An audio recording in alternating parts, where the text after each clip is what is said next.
Brent Venables had some thoughts on the offensive play calling. We got the first college football playoff rankings of the 2022 season. And could Jeff Lebby be in line for some of these coaching positions on the coaching carousel this offseason? We'll talk about that on today's episode of Locked On Sooners. You are Locked On Sooners, your daily podcast on the Oklahoma Sooners, part of the Locked On Podcast Network, your team every day.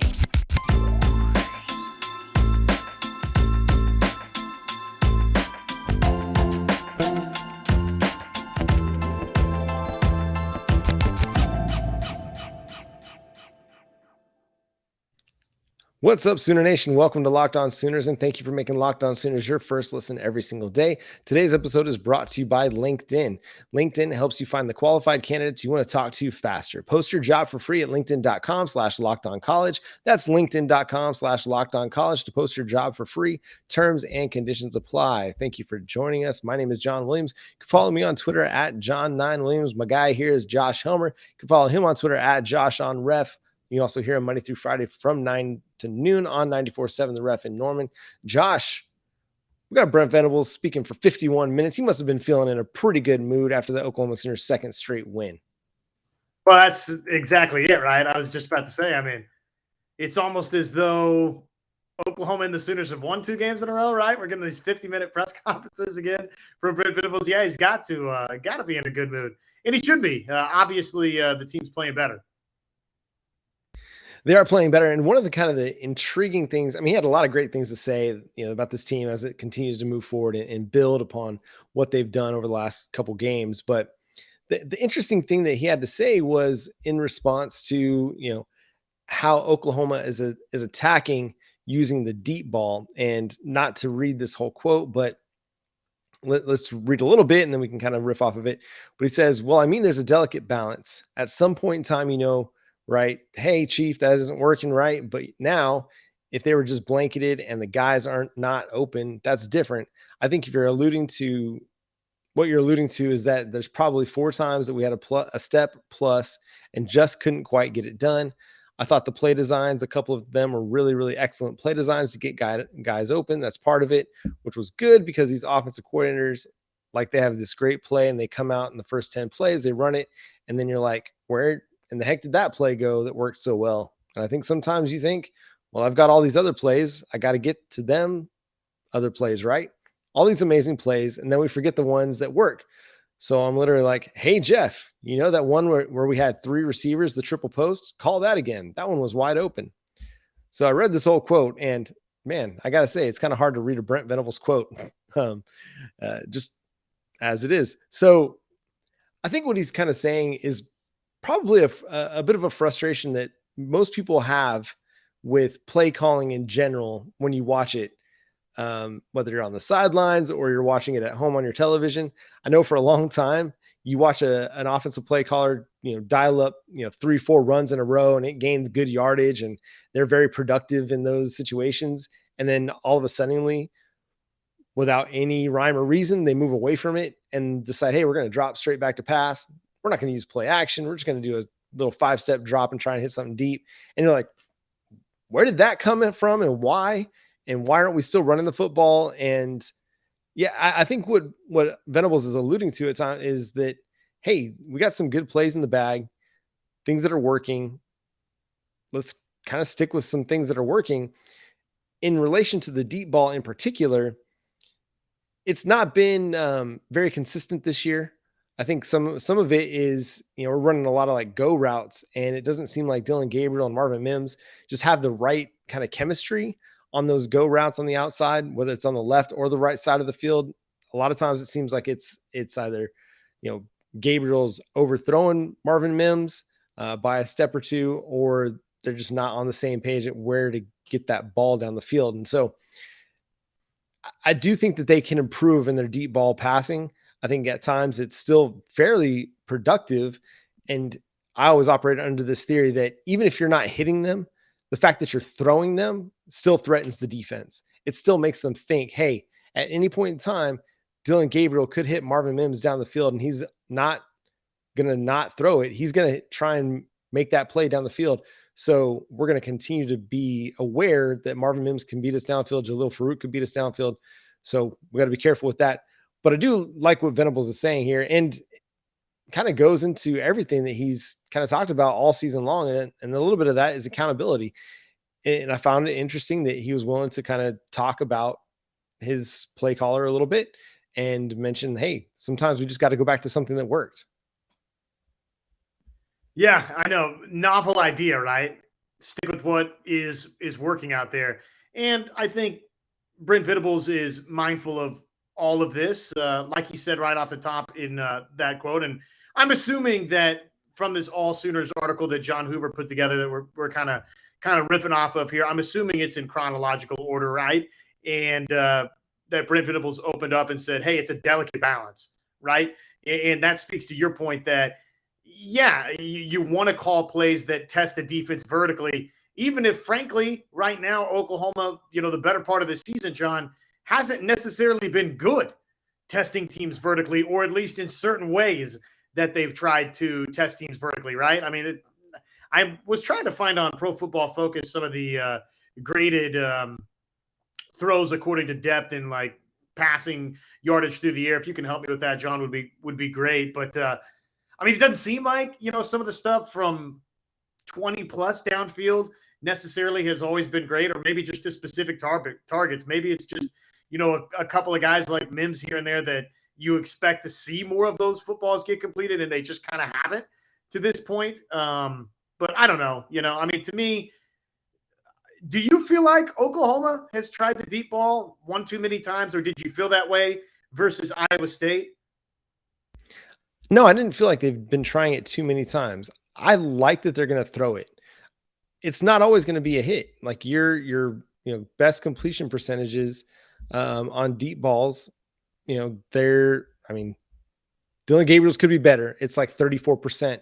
But you look at, let's see, Bo Nix, on throws of 20 or more yards, he's hitting 56.7% of his throws.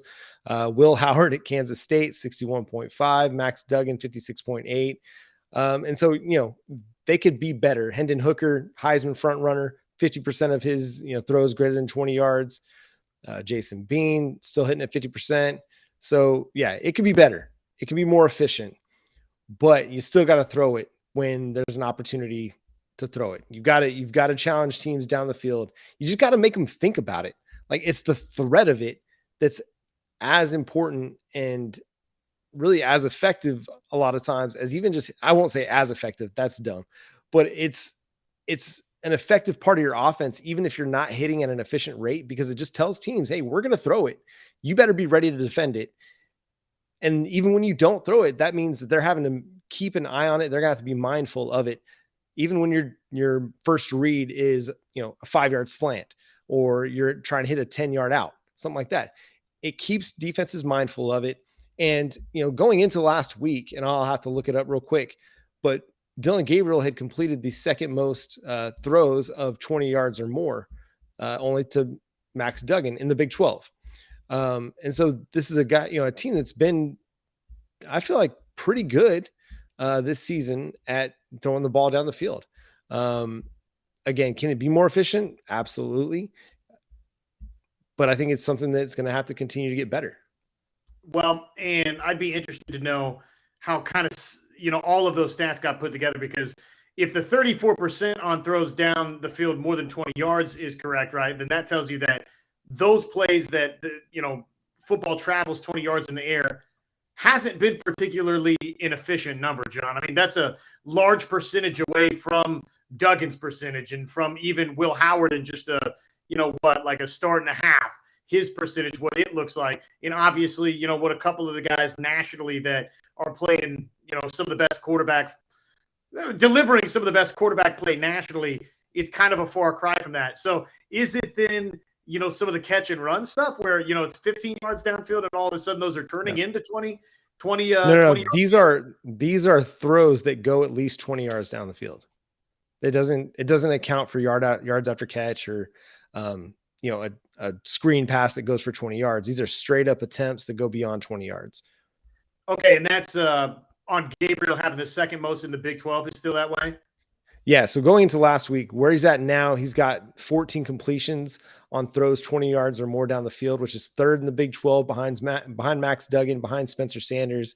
And then that completion percentage is 10th amongst qualifying Big 12 quarterbacks that have at least 13 attempts 20 yards down the field. So, he's throwing it, I would say, about middle of the pack. I mean, he's sixth in attempts, like percentage of his throws that go more than 20 yards down the field. He's sixth in the Big 12.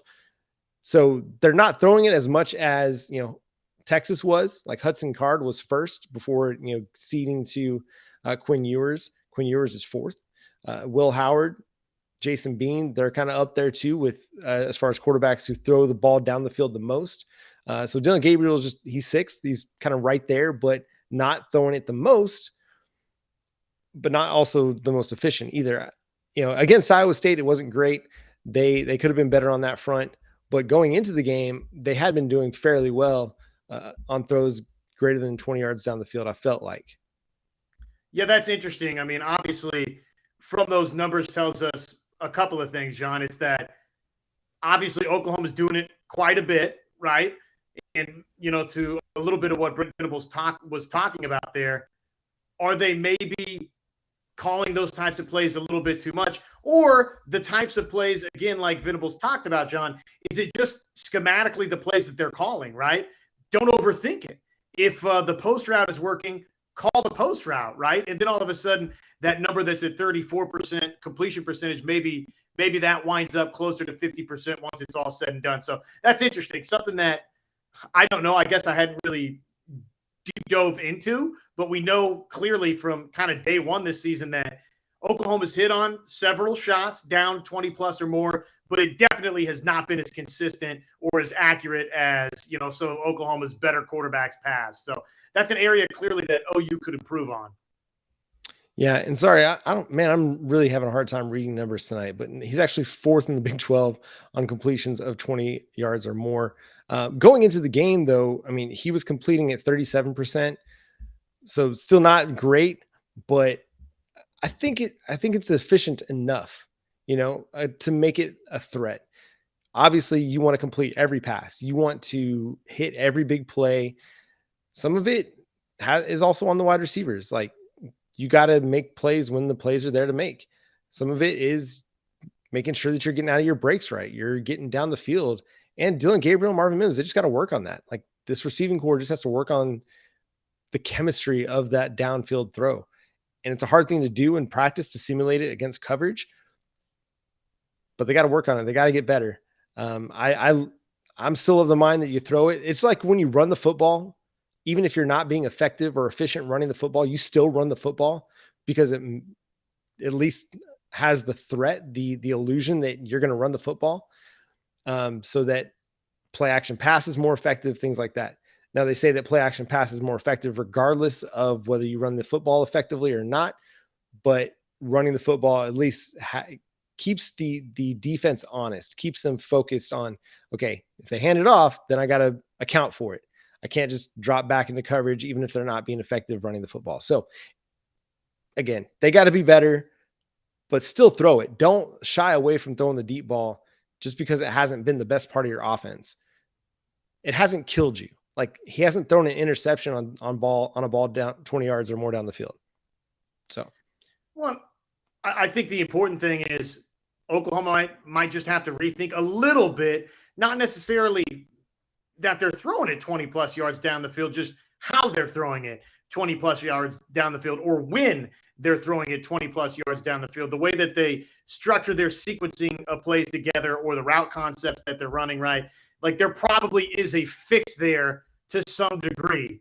Now, don't totally abandon it, but fix it to some degree. Speaking of Jeff Lebby, there's obviously one big job opening down at Auburn already that's open. And who knows, right? I mean, with some other dominoes, there might be, I don't know, an Ole Miss job opening at some point.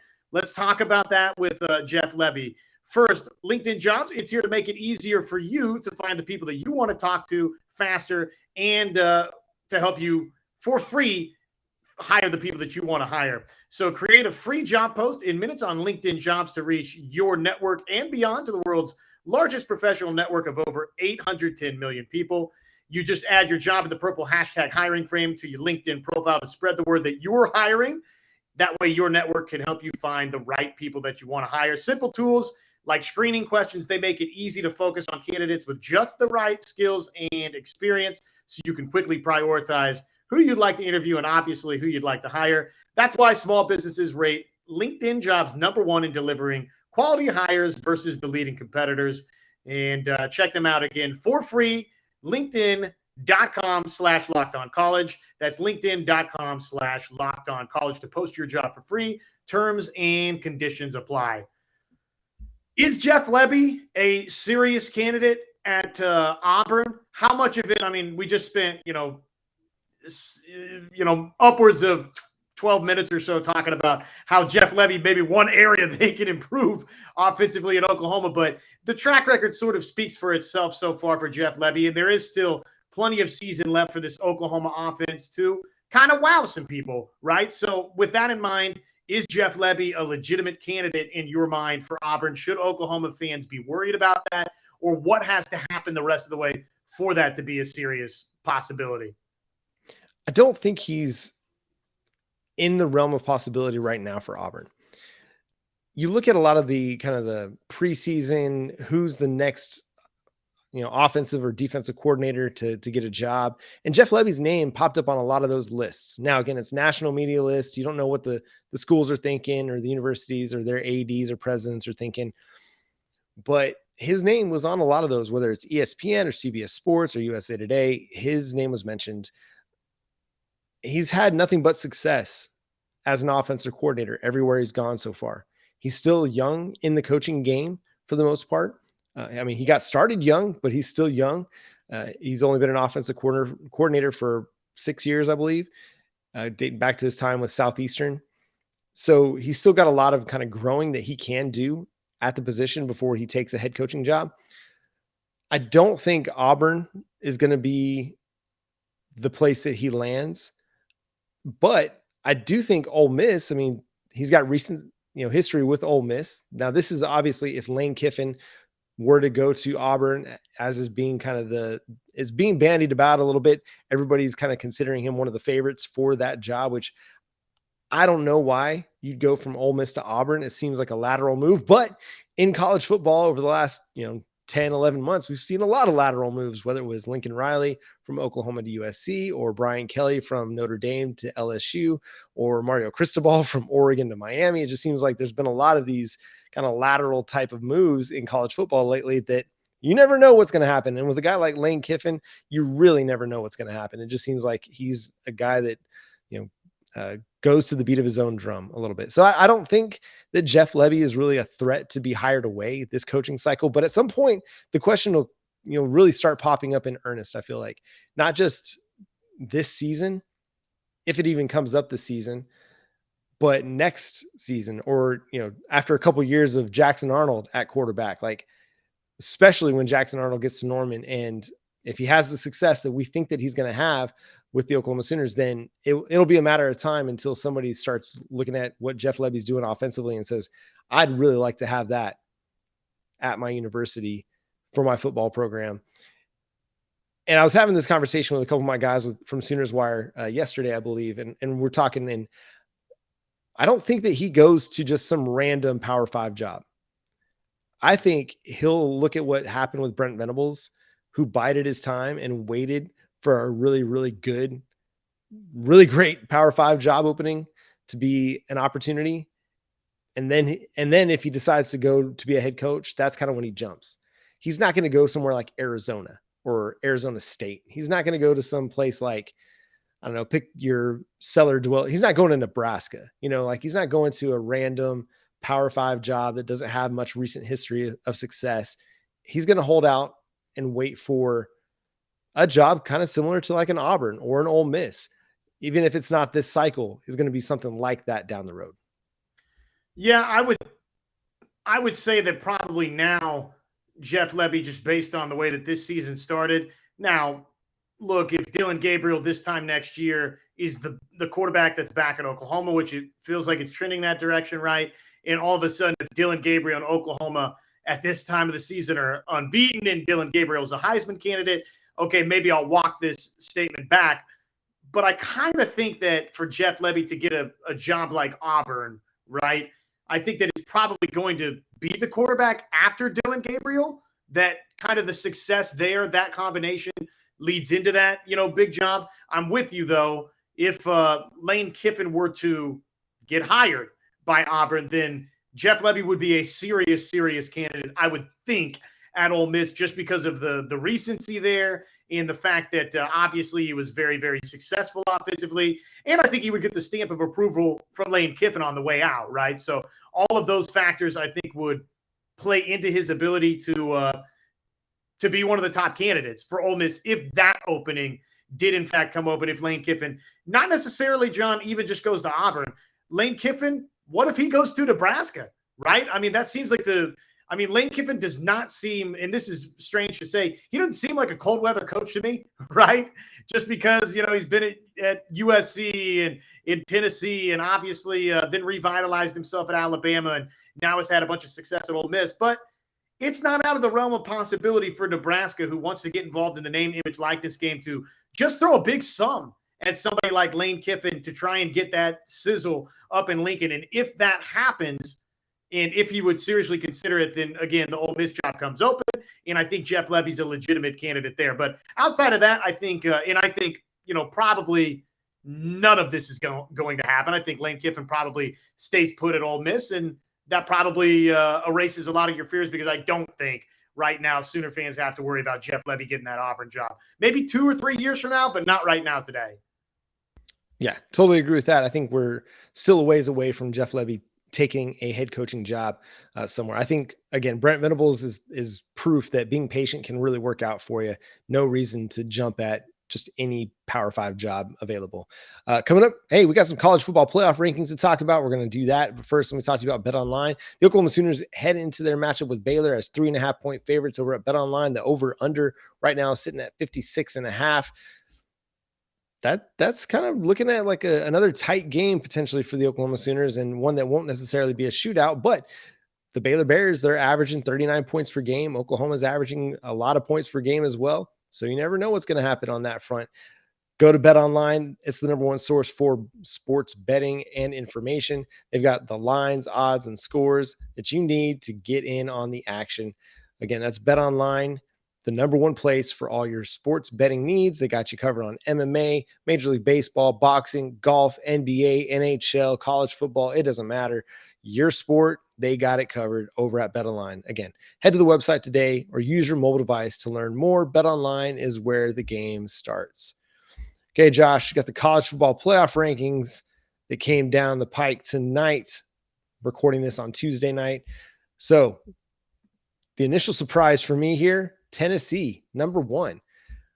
I like what Tennessee's done all year. I'm just surprised that they would be willing to put Tennessee number one, just based on what we've seen this year and not considering what Georgia's been doing the last couple of years, what Ohio State's been doing this year as well. I figured it was probably going to be Georgia or Ohio State at number one, and then the other one would be number two, and then Tennessee would probably come in at number three. Yeah, I don't even know if it's Tennessee being number one that is the big surprise, John. I think it's Georgia being all the way down at number three, right? I mean, and I love Ohio State, and I like C.J. Stroud and the weaponry in general for Ohio State. And I get we're only talking about the 2022 season, but let's not kid ourselves and act like this is not the defending national champion Georgia Bulldogs, and this is not a Georgia team that, oh, by the way, if we're looking at impressive wins, right? Well, based on the way the College Football Playoff Rankings Committee has put this thing together, Tennessee barely beat Alabama at home, the number 6 team, and meanwhile Georgia throttled the number 8 team in Oregon to start this season, right? So if we're only going based off what the College Football Playoff Rankings tell us and what the final scores of a couple of games wound up being, then, to me, Georgia being all the way back in number 3, I think is a little bit surprising. I would have thought it would be Georgia 1, Tennessee 2, Ohio State 3, and then, either Clemson or Michigan 4 right there. Again, does it matter a whole bunch? No, it doesn't, because Tennessee and Georgia are going to settle this thing like gentlemen, or we think gentlemen, this coming week. So that part doesn't really matter. But I am surprised that Georgia isn't the top billing here. Yeah, the other one for me was Clemson over Michigan, because you look at the AP and the USA Today coaches poll, and Michigan's 4 in both of those, and Clemson's 5. Again, it's early. A lot of these things seem to sort themselves out, like how I was frustrated last year when Oklahoma came in, and I believe it was 9th in the initial college football playoff rankings, despite being undefeated. Things kind of sorted themselves out, and it didn't really matter for Oklahoma. But it's interesting, at least, because the way this sets up is, okay, if Georgia's 3 and Tennessee's 1, if regardless of who wins, the other team could still very much be in the top 4. And you have a situation also with Ohio State and Michigan that whoever wins that game, both of those teams could theoretically be in the top 4. So you could have top 4 teams that, like 2 from the SEC East and 2 from the Big Ten East, in your top 4 theoretically could be your college football playoff. Now, I don't believe that they are going to be able to keep an undefeated Clemson team out, but it's going to be kind of interesting as we get down the stretch, like which of the non-division winning teams in the top 5 is going to be able to kind of assert themselves and be a college football playoff contender. That's to me the most intriguing part of all of this, is the setup, in that, okay, if Georgia beats Tennessee, does Tennessee fall out of the top 4? I don't know how you could. And likewise, if Tennessee beats Georgia, like they just lost to the number 1 team. Obviously, a lot of it's dependent on how the games go. But even so, like, okay, I just lost to the number 1 team, and you're going to punish me for losing to the number 1 team? Or if you're Michigan, you lose to, or you beat Ohio State. Okay, well, Ohio State's a top 5 team. You're going to punish Ohio State for losing to a top 5 team? Like, it's going to be really, that to me, that's the most fascinating part of it. I'd love to just be in the room and get inside the minds of these guys, because like I said, you could in theory have, 2 teams from the SEC East and 2 teams from the Big Ten East as your college football playoff participants come January or come late December. Well, and I know it bothers some people, but it's not the craziest thing to just think about 3 SEC teams, period, making this college football playoff this year, with Georgia and Alabama being who they are, and what's still left on the table, just scheduling wise. I mean, if it plays out that way, to where obviously they all finish with the 1 loss, then it's going to be an argument to be made, right? I mean, it just is what it is. They would have that argument. Clemson, I think if they're unbeaten, it's going to be really hard to leave Clemson out. TCU, I could see a scenario where TCU goes unbeaten if Clemson's unbeaten, and Ohio State and one of the SEC teams is unbeaten and another is, a 1-loss team. Then I could see a scenario where maybe TCU's on the outside looking in, which that's, for TCU starting out at 7, similar to Oklahoma a year ago, right? Where you were unbeaten and you started out kind of way back in the pack. I think sort of right about that same area, were they not? Oklahoma was 7 or 8 and was unbeaten. So not a ton of respect there for TCU. And, with all due respect to TCU, does their resume look as good as any of the teams in front of it? I mean, by virtue of being unbeaten, yeah, it looks better than Alabama, I guess. But beyond that, probably not. I think a lot of it just comes down to their non-conference schedule. Like, they don't get a whole lot of respect for beating Tarleton, and I don't have it pulled up in front of me, but it wasn't very impressive.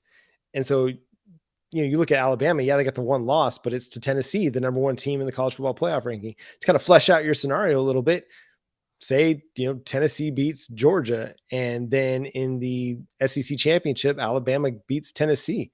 You've got a situation there where it's going to be hard, like you mentioned, to keep either of those teams out, I would think. But then Georgia's going to have a really strong case for being in the top 4 as well. On TCU, it's looking likely that no matter what they do, they're going to have a hard time breaking into the top 4. I think if there's a bunch of 1-loss teams, then I think the playoff committee will kind of feel beholden to put an undefeated Big 12 champion in there. But I think it's going to be really close. It's going to be really, really tight. As far as the Pac-12 goes, they're going to need a lot of help. I think, whether it's USC or Oregon, I don't know if they're going to, I don't know if UCLA still has a shot to get in there, I think. But I don't think it's going to matter much for that conference on their ability to get into the playoff. Yeah, I mean, they would obviously need a ton of help. And right now, do you see Michigan losing anywhere that's not at Ohio State? I guess versus Illinois could be a possibility. Though, I mean, I think most people feel like Rutgers, Nebraska, Illinois, as much as this has been a nice story for Chase Brown and the Illini, I don't know that a lot of people think that Illinois is winning that game versus Michigan. And kind of a similar story, right, for Ohio State. We could do this game with a lot of these teams, like Northwestern, Indiana, Maryland. Ohio State's not losing any of those games. Yeah. They're unbeaten when they're playing Michigan. So that makes it really tough for some of these other teams from the Pac-12 to where it kind of feels like one of those teams, either Ohio State or Michigan, is going to be unbeaten. We'll see about the SEC champion. I mean, one-loss SEC champion we know is getting in, and one-loss SEC non-champion might be getting in too, right? So, I mean, that just makes it tough for everybody else. And this is why it's going to be a ton of fun when they have the college football playoff expansion to 12, because then, yes, we're going to be arguing, people will be arguing about 13, 14, and 15 and 16, but these one-loss teams that are Power 5 conference champions, they're going to have a chance. And you're really, really good. Like LSU's playing really, really good football right now, but has zero shot at winning the national champion because they got 2 losses on their resume. Whoever loses the Pac-12 championship, I mean, Oregon could lose or USC could lose. Those are both pretty good teams, at least as far as we can tell, based on what we've seen out in the Pac-12. They're not going to have a chance, but they could be at large bids in an expanded college football playoff. So Josh, any more thoughts on this? There are 4 Big 12 teams that were mentioned that were inside the top 25. TCU, we talked about. Kansas State came in next at number 13. Thank you. And then you had Oklahoma State back there at number 18.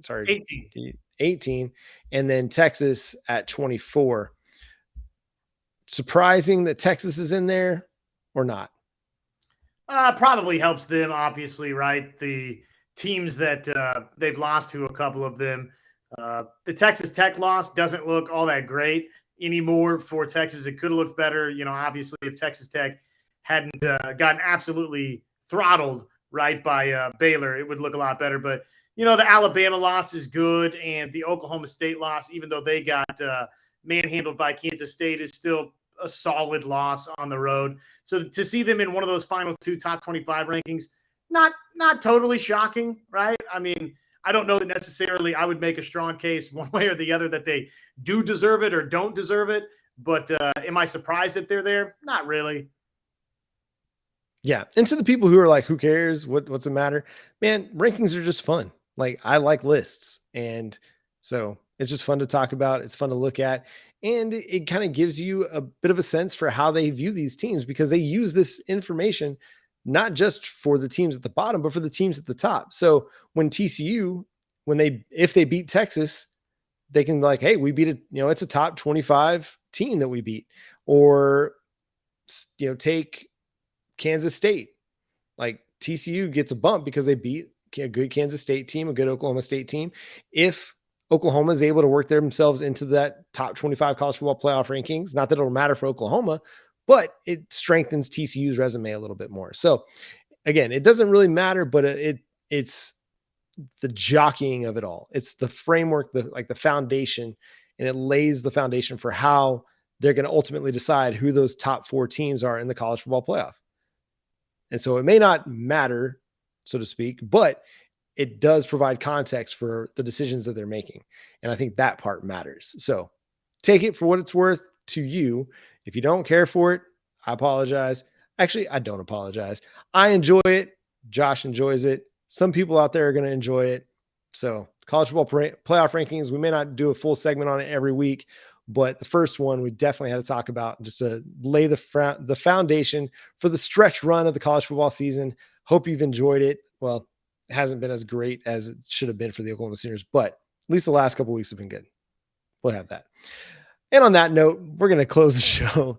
And that's going to do it for today's episode of Locked On Sooners. Thanks so much for tuning in to the show, wherever you get your podcasts. Again, we're free and available on all platforms. And until next time, he's Josh Helmer. I'm John Williams. We'll catch you then. Boomer Sooner.